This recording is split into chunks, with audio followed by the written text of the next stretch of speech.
o dia que o Senhor me mostrou que eu precisava queimar um presente que eu tinha ganhado.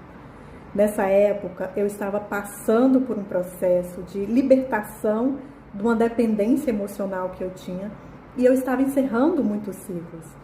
Foi quando eu recebi um presente de uma determinada pessoa e eu guardei esse presente.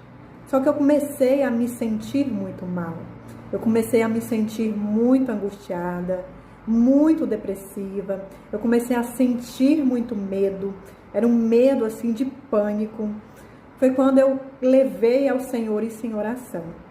Eu comecei a pedir ao Senhor um discernimento e resolvi fazer um jejum para o Senhor me mostrar o que eu deveria fazer.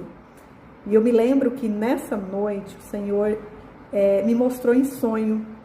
Eu sonhei que eu estava na casa da minha mãe e eu estava dentro do quarto, de frente ao espelho, me maquiando.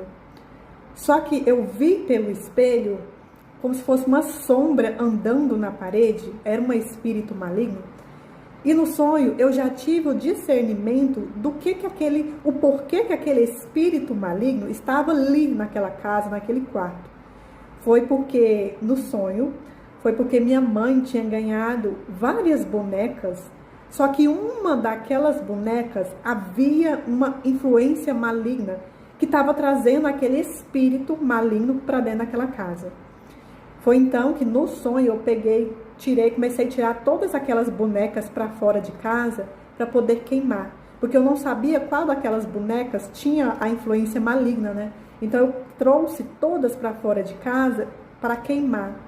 Foi quando eu acordei e aí o Senhor me deu o discernimento, né? Que eu precisava queimar aquele presente que eu tinha ganhado, porque naquele presente, havia um espírito contrário que estava contra, né, que veio para me paralisar, porque estava contra todo aquele processo que eu estava vivendo na minha vida, né, todo aquele processo de libertação da dependência emocional.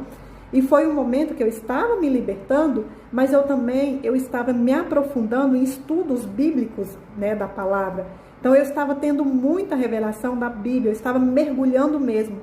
E aquele espírito maligno, ele foi enviado para me paralisar. Ele estava contrário a todo aquele processo que eu estava vivendo na minha vida. Um processo mesmo de libertação.